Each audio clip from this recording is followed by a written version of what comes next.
La Segunda Guerra Mundial no comenzó de un día para otro. Ni fue el resultado de una sola decisión. Fue el desenlace de una tensión acumulada durante años. Una cadena de movimientos políticos, ambiciones y errores, que fueron empujando al mundo hacia un punto sin retorno. Tras la Primera Guerra Mundial, Europa quedó profundamente alterada. El equilibrio se rompió y en su lugar surgieron heridas abiertas, resentimientos y nuevas ideologías dispuestas a imponerse.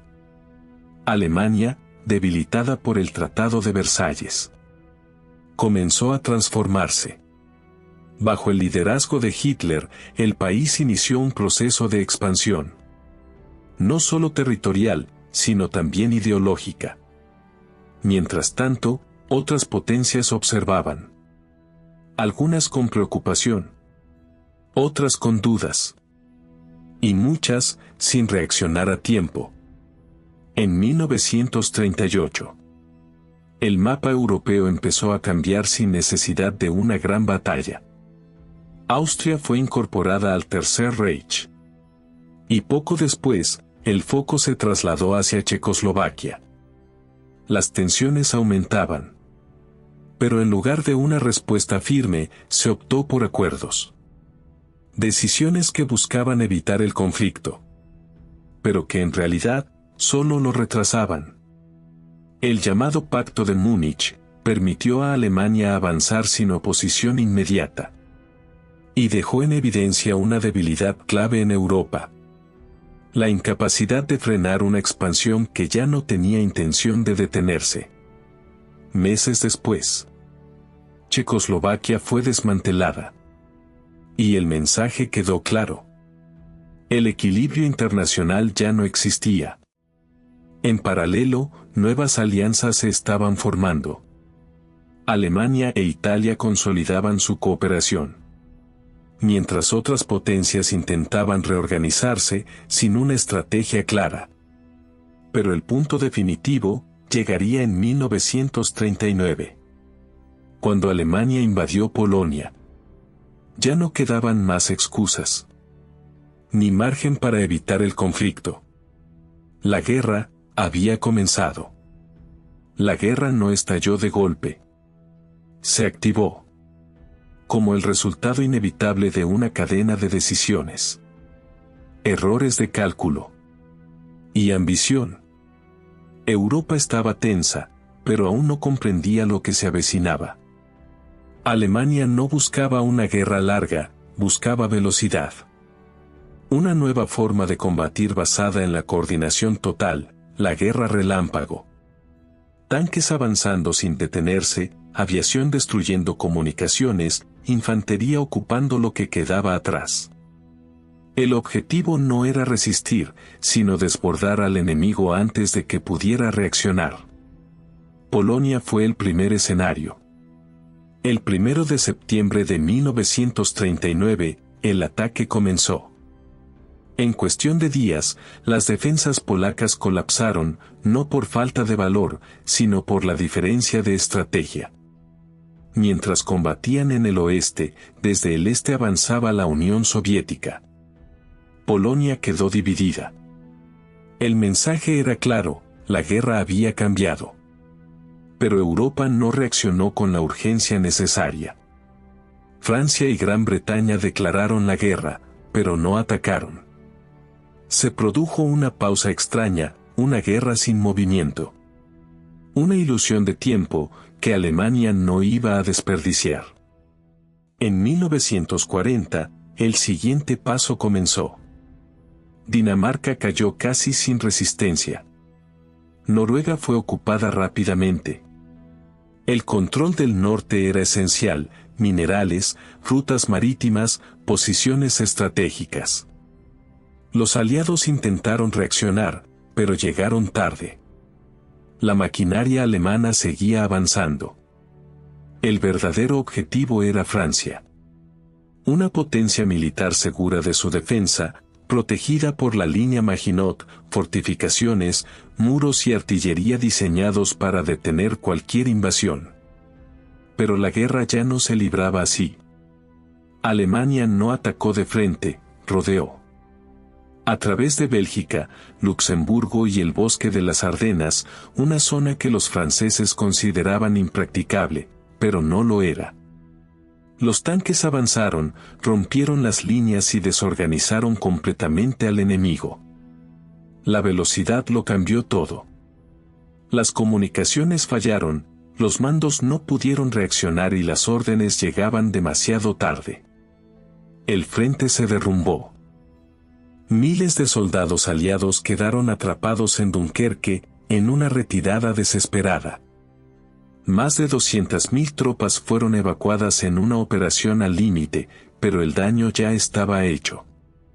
Francia estaba perdida. París cayó, el gobierno se derrumbó y nació el régimen de Vichy. Una Francia dividida, ocupada y sometida. Pero no todos aceptaron la derrota.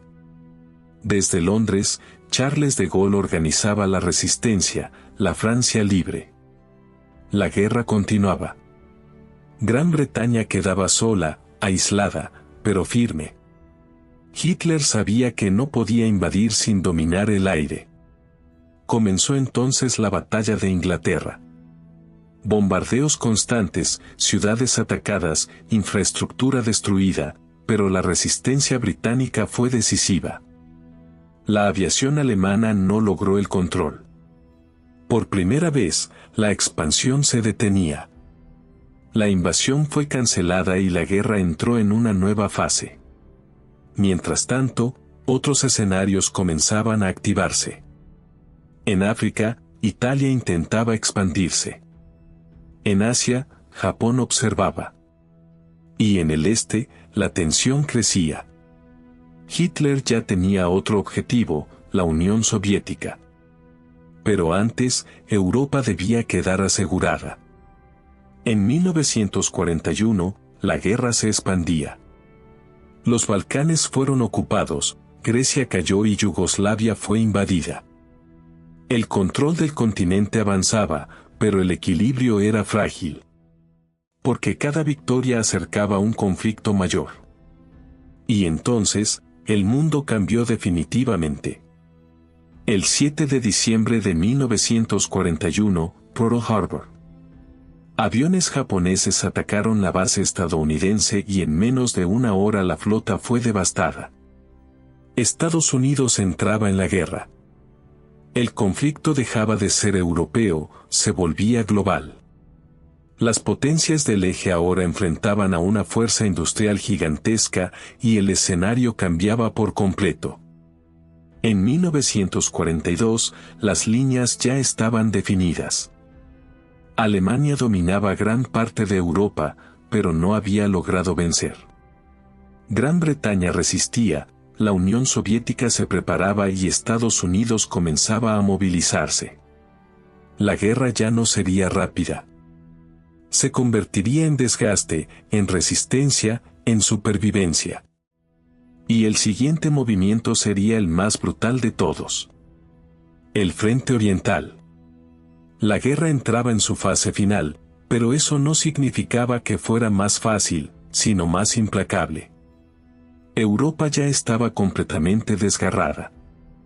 Las ciudades en ruinas, las fronteras rotas, y millones de vidas marcadas para siempre. Aún así, el final todavía no había llegado. Desde el oeste, los aliados avanzaban con determinación. Desde el este, el Ejército Rojo empujaba sin detenerse. Alemania estaba siendo atrapada lentamente en un movimiento de pinza, sin salida. Cada día se perdía terreno, cada día se debilitaba más el régimen, pero aún resistían. Hitler ya no dirigía una guerra, dirigía un colapso inevitable. En abril de 1945, en el corazón de Berlín, rodeado de destrucción, tomó su decisión final. No hubo huida, no hubo negociación, solo silencio.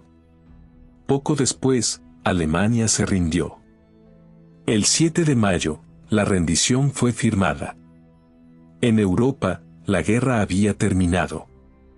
Pero el mundo seguía en llamas. En el Pacífico, el conflicto continuaba con una intensidad brutal. No era una guerra rápida, era lenta, agotadora, una lucha isla por isla. Japón defendía cada posición hasta el último momento. Cada avance costaba miles de vidas. Estados Unidos avanzaba, pero el precio era enorme. Entonces llegó el punto de no retorno. En julio de 1945, los aliados lanzaron un ultimátum claro: rendición incondicional o destrucción total. Japón no respondió. El 6 de agosto, Hiroshima cambió la historia. Una sola bomba y una ciudad desapareció en segundos. El impacto fue inmediato, devastador, imposible de comprender. Pero no fue suficiente. 3 días después, Nagasaki. El mensaje ya era definitivo. El mundo había entrado en una nueva era, una era en la que la destrucción podía ser instantánea. Japón finalmente se rindió. El 2 de septiembre de 1945, la guerra terminó oficialmente. Pero lo que quedaba atrás era inmenso: millones de muertos, ciudades enteras reducidas a cenizas, y una humanidad completamente transformada. Y mientras las armas se apagaban, algo nuevo comenzaba a surgir. 2 bloques, 2 visiones del mundo, 2 formas de entender el poder. Occidente y la Unión Soviética. La guerra había terminado, pero la tensión no. Al mismo tiempo, en la sombra, otra historia había estado desarrollándose todo el tiempo: la resistencia. Personas comunes, sin ejércitos, sin recursos, pero con una determinación absoluta. En Francia, Polonia, Yugoslavia, sabotearon, espiaron, lucharon en silencio. No buscaban conquistar, buscaban sobrevivir. Algunos lograron cambiar el curso de pequeñas batallas, otros fueron aplastados sin piedad, pero todos dejaron una huella. En Europa del Este, la guerra fue aún más dura. Los civiles no eran espectadores, eran parte del conflicto. Pueblos enteros desaparecieron, familias enteras se perdieron. Y en Asia, la ocupación japonesa provocó nuevos movimientos de resistencia. Filipinas, Vietnam, Indonesia, regiones donde la lucha no solo era contra un ejército, sino por la libertad. El final de la guerra no trajo paz inmediata. Trajo un mundo dividido, un mundo en reconstrucción, un mundo que había visto demasiado. Y que nunca volvería a ser el mismo. La Segunda Guerra Mundial no fue solo un conflicto armado. Fue una transformación total del mundo. Comenzó en 1939. Cuando Alemania invadió Polonia, desencadenando una reacción en cadena. Gran Bretaña y Francia declararon la guerra. Y Europa quedó atrapada en un conflicto que se expandiría rápidamente. En pocos meses. La estrategia alemana de guerra relámpago arrasó países enteros. Dinamarca, Noruega, Países Bajos. Hasta que Francia cayó en 1940. Mientras tanto, el Reino Unido resistía. Solo, bajo bombardeos constantes. En la batalla de Inglaterra. Pero la guerra no se limitaba a Europa. En ella, Japón expandía su dominio. Y en 1941, el ataque a Pearl Harbor provocó la entrada de Estados Unidos en el conflicto. El mundo entero estaba en guerra. Ese mismo año, Alemania invadió la Unión Soviética, abriendo el frente más brutal del conflicto, donde millones morirían. En ciudades como Stalingrado. A medida que avanzaba la guerra, la violencia alcanzó niveles inimaginables. El régimen nazi creó una red de campos de concentración. Lugares donde millones de personas fueron explotadas, torturadas, y asesinadas. Judíos, opositores políticos, intelectuales, todos aquellos considerados enemigos, fueron deshumanizados, convertidos en números y exterminados sistemáticamente. Auschwitz, Treblinka, Sobibor. Nombres que quedaron grabados como símbolo del horror.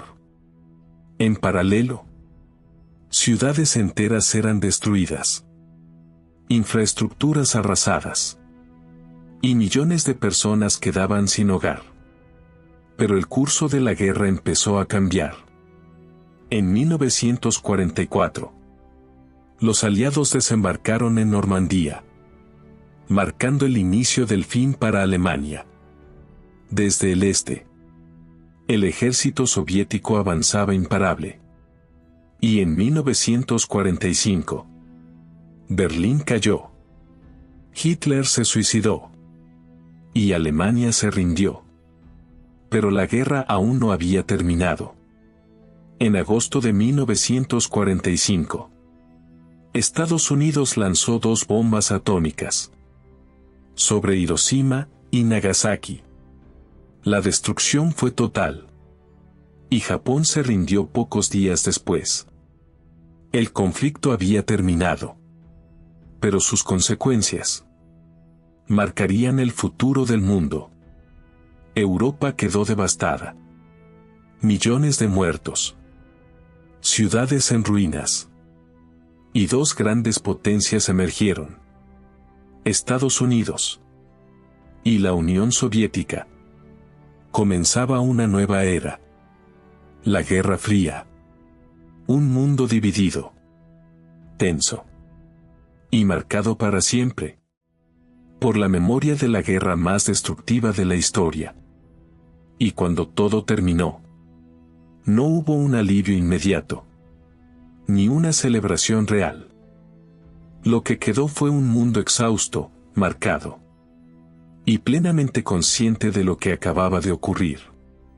Pero la verdadera pregunta no es solo cómo sucedió, sino por qué. La Segunda Guerra Mundial no fue un accidente, ni un hecho aislado. Fue el resultado de decisiones acumuladas, de ambiciones desmedidas y de ideologías que buscaban imponerse a cualquier precio, de una paz mal construida y de un equilibrio que nunca llegó a estabilizarse. Cuando el miedo, la ambición y el poder superan a la razón, el conflicto deja de ser una posibilidad y se convierte en una consecuencia inevitable. Lo que ocurrió entre 1939 y 1945 no fue solo una guerra. Fue una advertencia. Una advertencia sobre lo que puede suceder cuando el mundo ignora las señales y permite que la historia avance sin control.